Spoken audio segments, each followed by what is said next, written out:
into my eighth grade year. I was like 13, 14. I fell in a game and hurt my knee.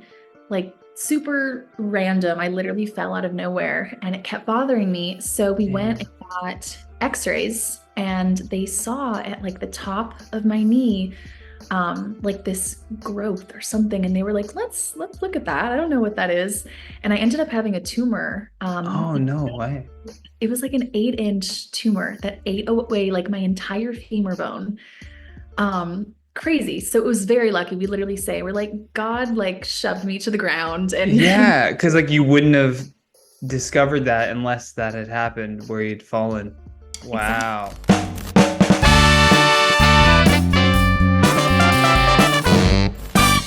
Hey, Hey, Molly, nice to meet you. yeah, you too. Thanks for having me. Yeah, of course. Well, this is it. This is the Johnny Rogers show. Love I, it. I always just like kick off the conversation as if people are listening into just a phone call. Yeah. Um, so always the most interesting ones are the ones like this where I'm meeting the person for the first time. But tell us a little bit about yourself so that people can know all about Molly Lovette. Yeah, I grew up in St. Louis, Missouri, and loved music since I was a little girl. Like I would tell my family when I was little that I was gonna grow up and be a famous singer someday. And I did all the talent shows growing up and wrote songs and did all of that. And I moved to Nashville a few years ago and been doing it. Nice, that's amazing.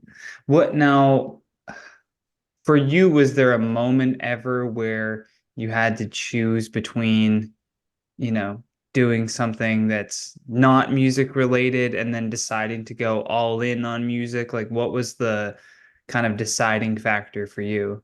Yeah, so I grew up in a total like sports family. We loved music, but we were definitely a sports family. So I grew up playing everything like soccer, basketball, volleyball, softball. And so did my siblings. We kind of did it all. But basketball was my favorite. I loved basketball. I played on like a travel AAU team. I thought I was gonna like go to Mizzou and be like this Dang. pro baller, you know? But my dad was my coach, and he actually started his own basketball club, and I was like his first team that he had and brought on, and that was kind of our thing, and it was really special. But my end of my eighth grade year, I was like 13, 14. I fell in a game and hurt my knee, like super random. I literally fell out of nowhere and it kept bothering me. So we went and Damn. got x-rays and they saw at like the top of my knee like this growth or something, and they were like, let's look at that. I don't know what that is. And I ended up having a tumor. Oh, no way. It was like an 8-inch tumor that ate away like my entire femur bone. Crazy. So it was very lucky. We literally say we're like, God like shoved me to the ground and Yeah, because like you wouldn't have discovered that unless that had happened where you'd fallen. exactly. Wow. It was wild. And I mean, I immediately was like put on crutches and scheduled for biopsy and surgery. And they said, if we hadn't caught this now, like your leg probably would have just shattered within a couple of months. Like it was crazy. So yeah, it was a blessing in disguise that I happened to catch that and fall. But I was out of basketball for like 11 months total was recovery. So during that time, I'd always loved music and I was always singing, and I took piano lessons when I was little. But during those 11 months when I couldn't really be on my feet and playing games, I started kind of diving back into music. I started writing a ton. And my dad played guitar a little bit. He kind of learned from YouTube. So my dad and Huh, YouTube cool. showed me how to play guitar while I was just, sitting on the couch doing nothing for those months. And Wow. yeah, kind of fell back in love with music and decided that I wanted to do music over basketball. That's great. Well, it's not great that you fell Yeah. in basketball, but you know Oh, what I yeah. mean? I always find it so interesting that like a lot of people that pursue art of any kind in that realm of entertainment, it always comes from like a place of trauma in the beginning a little bit, and it's almost the fuel that you need to sort of express that art Totally. forwards. I don't know if you've written any songs about falling and banging your knee. I did see though, because I was looking at your Instagram. Did you hurt your leg again or something? I'm literally a mess. Yes. This What is happened? It's the dumbest story. It's so I was playing in Maryland with my band not too long ago, and it was a super cool venue. They had like line dancing and like bull riding, and it was like so much fun. And after the show, I had told everybody, I was like, you guys have to show me how to dance. Like I wanna learn the line dances and everything you guys are doing. And so this guy like spun me around really quick and tried to dip me. And I am not a dancer, I am a singer. So So you stiffened up a bit, eh? yeah, so my feet were still planted. I really messed up and my knee just popped. So yeah, so I have a tear and it's dislocated. So hopefully no surgery. I'll find out soon. Dang. When I go to the doctor next, but At least you yeah. got your band that they can carry you around. That is literally, there's a video of Yeah. my guitar player, and my bass player just carrying me out of the venue. I'm like, yeah, yeah. Uh, they're like, I didn't see this on the poster when we signed up for this band. Literally, You're gonna literally. have to carry Molly around. Oh my gosh. Yep. Now your one word for the episode was passion. What made you pick that word? Why did that word come to mind? Yeah, I feel like that word just kind of sums up my whole life and everything that I've done even since I was little. I feel like I've always found things that I love, whether it was, basketball for a long time and, music my whole life. But I feel like everybody needs to or should strive to find, their passion and kind of run with it in life. If you don't have something that you love and that fuels you, it's going to be kind of a tough life. So you got to kind of find those things. And that's what I've done with music and making it, my career and my entire life. Yeah. And there's something about like just because I think the hardest thing for people is figuring out what they're passionate about. Like a lot of people will say that they're not passionate about something, but I think it's like to what you were saying, music has always been there throughout your life. It almost just took like one moment to clue you in of going like, oh, this is truly the thing that I'm most passionate about. Like I say that all the time for like stand-up comedy or like during the pandemic I made like a hip hop album and it was because I couldn't do stand-up comedy. That was the trauma that I was coming from. Yeah. So I was like, let me make some funny raps or whatever and try to make like a good album. And it was like the drive to want to write or to want to come up with something in an unhealthy way sometimes too, right? Like not eating because I'm just like at the keyboard typing a Yeah. story for like hours on end. Yeah. But yeah, passion is it's a strange like untangible feeling. It is. And it's cool because I kind of was like given that example growing up, even too, with my parents. I mean, my dad, like I said, he started that basketball club when I was little and I was his first team. And that's, his full-time thing now is he runs this club and it's the biggest one in the Midwest. So he did, Wow. his thing and followed what he loves. And my mom has been in education forever and, teacher, principal to now like director of many schools and her passion is kids and that's just it's like I've been able to see my parents kind of take what they love and run with it and that's kind of what they have instilled in me. Mm-hmm. No, I love that. It's always good to have that positive influence where you can, right? Especially when it's coming from a mom and a dad. It just sets you up for so much success that you don't even realize. Yeah, no, for sure. Yeah.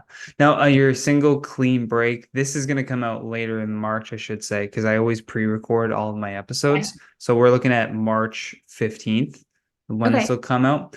So your single's been out. People Yes. hopefully, if you haven't listened to it, go listen to it right now. But tell me some stuff about Clean Break, like maybe what we can expect sound-wise, the process of making it. Yeah, Clean Break has been one that I have been playing out at the live shows for literally over a year. I wrote it last year, and as soon as we wrote it, it was me, Haley Payne, and Laura Pearson, really great songwriters here in Nice. Nashville. And we were talking about just all of the different relationships we've been in before, and kind of the horror stories, the trauma, and like a funny, fun way. Yeah, yeah. Um, and we just took a bunch of different scenarios and ideas and things that we had been through and threw it into this breakup song and kind of made it a little sassy, girl power kind of vibe. So I've been really excited for it to come out since we have been playing it at shows and a lot of people already kind of knew it because it's been played a whole bunch out.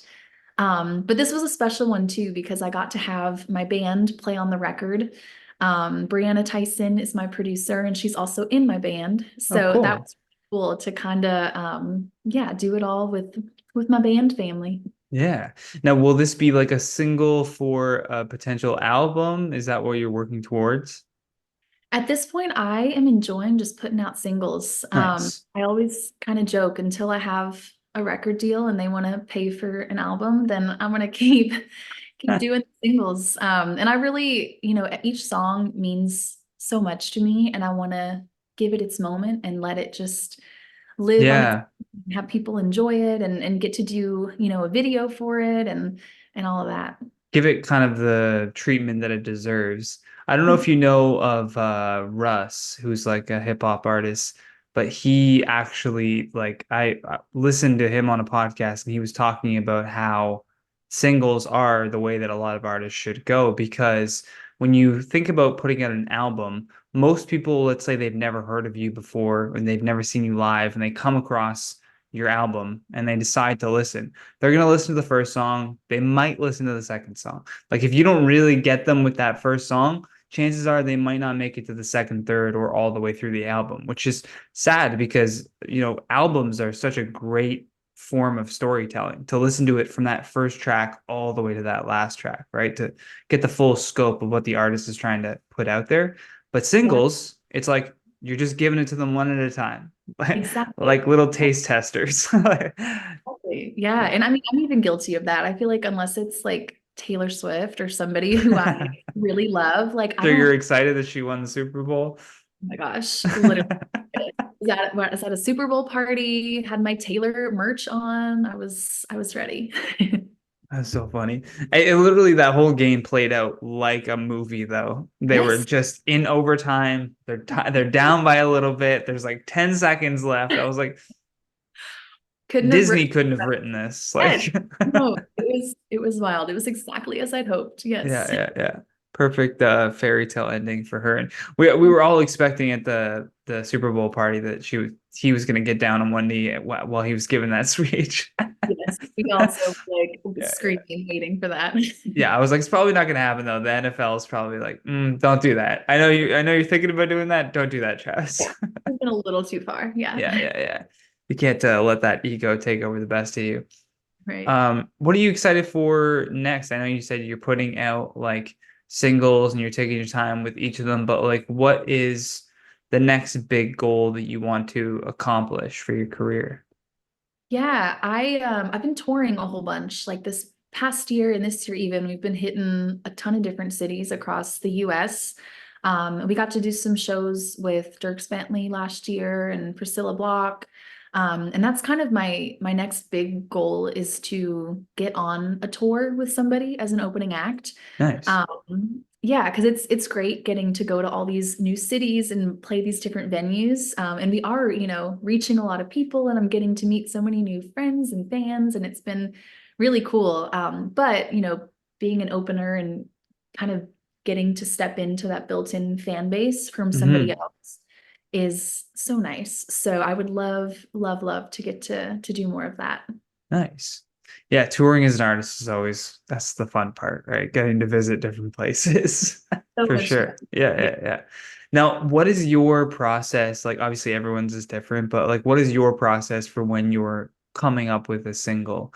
Like, from inception to, releasing it like you're doing now. You said this last one took you a year. Is that like an average time of, really fleshing out the idea and making sure that it's ready for, distribution? Yeah, I feel like it kind of just depends on the song. Like with Clean Break, I think it took a year because I'm a very planning type of person. I like to plan ahead. So for example, with this year, with 2024, I have singles planned out through actually the beginning of 2025. So it's just kind of a matter of figuring out like the right time for the right song, whether it's a Mhm. summer vibe or I want to kick off the new year with it, or and that's kind of how Clean Break was. I was like, I want to start the year strong. This is a fun, like, yeah, fun kind of song. And that's how I want to start 2024. But yeah, it just kind of depends. And then there's always, yeah, the photo shoots and the video shoots and kind of getting all of that planned out, which as much as I'm a planner, I also am a procrastinator. So I feel you there. I'm typically doing like photo shoots and video shoots right before I need to have them done. And Yeah, yeah. I everything. just when you said that, I just picture like because I'm a stand-up comedian, I was like, could you imagine if I did the release of a new joke the same way that an artist Oh releases like a my new song? Like I just wrote a new joke, guys. Get ready. Full literally, yeah. photo shoot, like full video just for the one, That like a would 30 actually, second joke. you should do that just once. Like that would Yeah. actually be really funny. Like make like a mini documentary of just like full photo shoot. Yes. Oh man. Yeah. No, I get what you mean though about how some of them are just like ready to go. Like where do you find that you do your best writing where you've had like I guess the most amount of those moments where an idea for a song just comes fully fleshed out. Like for me, it's if I'm in the shower, I'm able to create an entire joke, like perfect joke structure without even really thinking about it. I'll have an idea, and then by the time I get out of the shower, it's like that joke is done. I don't even need to like write more on it. I could, but I don't usually. Yeah. I feel like I get my best ideas at like 2 a.m., 3 Oh, a.m. yeah. I'm constantly laying in bed, which I never sleep. So constantly just laying in bed and something will come to me and I'll be like singing into my phone and try to be quiet so my roommate doesn't like wake up. But yeah, it's usually late night, kind of just by myself in my thoughts. And especially like when there's something going on in my life where I'm feeling some type of way, that hmm helps as well, kind of getting into that headspace of just like letting myself feel and then typing out whatever is like running through my head. Yeah, that's a good way to do it. Those late night sessions are definitely a time where your brain is just, it's on a different wavelength. I don't know what it is. It just is. Exhaustion, I guess. It's probably probably. Some of the best ideas come up when artists are completely exhausted. Yes, and that's what I'll have some ideas too that I will bring to co-writes. I'll like scroll through the notes on my phone and I have no idea what some things mean. It's like Oh, 3 yeah. a.m. it says, and I'm like, I don't even know what I was trying to say. Like I don't even like I've heard that from so many comedians of the like, I just wrote down three letters on a yeah. piece of paper and I have no idea. I woke up and I don't know what it means. This comedian Mitch Hedberg used to have the funniest joke where he was like, uh, he goes, sometimes I think of a joke, but my notepad is too far away. So I have to convince myself that it wasn't that funny. Because he just like he's like, I don't wanna go over there and like have to write it down. Like, no thanks. Yep. Because it's like that's the craziest part about ideas is if you do not put that down, you think you're gonna remember it. Never remember it. It's always gone. Yeah, I actually read a book. It's called Big Magic. You would probably enjoy it. I'll write it But it's down. Who's pretty it much, by? I don't know, but it's probably the I'll only search one. Big Magic, yeah. Yeah, it'll come up. Yeah. But it's pretty much about that concept with ideas, how you have to write it down and like work on it right then and there, or they're just gonna like float away to somebody else. Like ideas, it kind of, I believe that because things have happened where I go, I thought of that. I literally yeah, thought of that idea. And then I see someone else doing it and I'm like, I guess he got it too. And he just oh went yeah, with it's it. like it Yeah, says yeah. you have to like nurture your ideas and take care of them and do that, or else they will just like float on off to somebody else and until somebody, does something with it. So yeah, it was a cool book. Yeah, I'll definitely check that out. I did a podcast earlier today, and my guest, Mark Breslin, who he started all the Yuck Yucks comedy chains in Canada, and he recommended me a book too. So I've got a big reading list Yeah, going. cool. Nice. I'm on that kind. That's the kind of day we're having. Is it's a book recommendation day. I guess so. Um, as an artist, what is your what validate like? Do you look for validation in terms of like if I sell out this theater, I know I've made it, or if I get X amount of streams, like I know I'm on the right path, or if I get this award, then I'll know like I made it. Or are you more so just happy doing it, just for the sake of doing it? I think I definitely used to be more of a like, I have to do this. And if my song doesn't get 1,000 streams the first day it releases, then it's a failure and all of that. And it's still hard to kind of get out of that. But I've definitely been working on kind of like rewiring my brain to be more just like, this is cool. Like I get to literally sing songs and write music, and that's it. Like that's my job. And I remember I was so proud of myself. There was one time where I played a show and it was a pretty dead night. It was out of town somewhere. And there was like a $10 cover to get in. There were probably like 25, 30 people there. That was it. And my band thought I was gonna like be upset, and they were just like, how you doing? Like, you okay? And I remember I looked at them and I was like, yeah, I was like, these people paid $10 to come in and listen to us play. I was like, that's pretty cool. Like there might only not there's only 30 of them, but like they just paid money to come in and listen to us. I was like, that's awesome. And then later I was like, that was really good. Like I'm glad that was Yeah, my you're like patting job. yourself on the back. Yeah, Yeah, yeah, yeah, for sure. Yeah. Because yeah. that's the attitude you should have when it comes to art. It's like, oh, I'm grateful that I get to do this right now. Yeah, exactly. So I Yeah. definitely, yeah, it's been a process of trying to like, yeah, kind of rewire the brain to think Yeah. that way. But I'm starting to do better with that for sure. I think too that like takes the pressure off a little bit because when people set up, and certainly in comedy, I've had that where I'm like, oh, if I don't get this festival or whatever, then like, what if I don't get on this TV gig? It's not gonna happen. And Mhm. and the more you kind of remove those elements of external validation and you start to really like get to the core of like why you're doing something, it just makes it more fun to do. Totally. Because like Yeah. having all those external factors, it just kind of makes it suck. Like when there's 10 people there, you're like, I'm a failure. It's like, no, Hmm. there's 10 people here. Right. Like, Yeah, that is the way to think of it. And I really do believe like that things happen the way they're supposed to, when they're supposed to. And that was kind of a thing I had to learn as well. I think it was last summer. I had a whole thing with The Voice where I was going to be on the show. And then like days before I was no longer on the show. oh no. That one was like a really tough one for me to get over because it was like I built all of this up in my head and then it was taken away. And now I'm like, no, I totally believe that like it's just not meant, like that's not how I'm meant to, Hmm. how Yeah. move forward in my career. That wasn't going to do it for me. And I'm, grateful that it didn't work out now. But yeah, that was like another just tough one.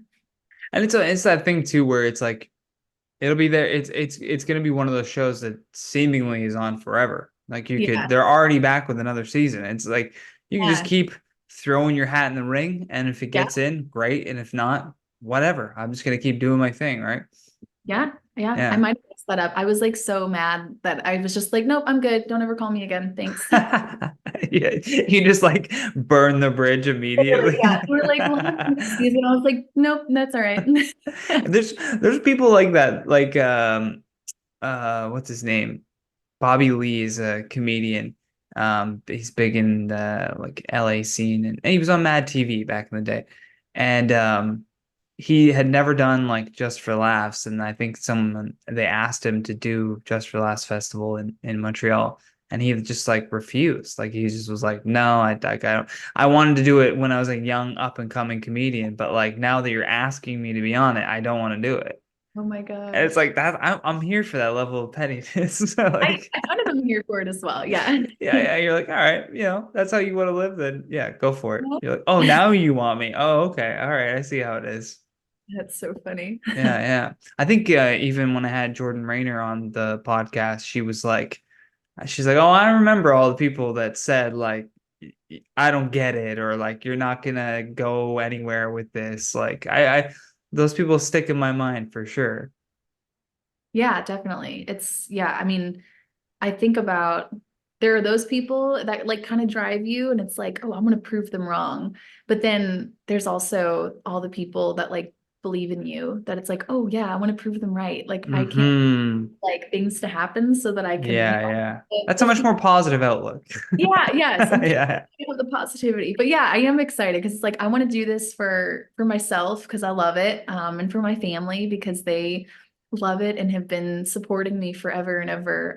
But then, the past few years, like all the people that I've met and that come out to shows in all these cities that we go to, it's like I want to be able to do something for them too, and they can be like, "Oh, I saw that girl when she was nothing a few years Yeah, yeah, ago." yeah. Like that Taylor Swift photo where she's like down by the water and then Yes, suddenly with the she's in little a Taylor Swift stadium. song. Yes, I I was know. like, yeah, that is crazy. It is, yeah, it really is. But that's like that's what's possible, right? And I love seeing stuff like that because it just makes like the first person to run a 4 minute mile. They ran that 4 minute mile, and then right after they broke that record, like 10 other people did it.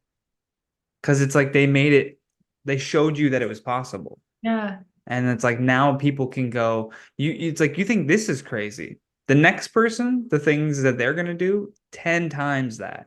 yeah, And it's just like the way it is. It's a beautiful, beautiful thing to see. it I is. want to ask you about, let me see if I can share the screen here. Oh, maybe I'm not supposed to share that.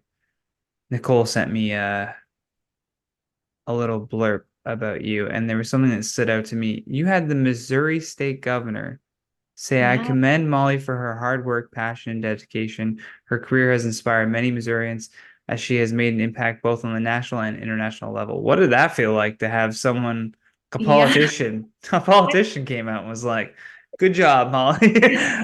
yeah, crazy. It was so that whole day was wild because Nicole, my publicist, had told me to come in for like a meeting with my producer. So we went to his office. And I got there and they were like being so serious and like sitting at a table. And I was like, what's going on?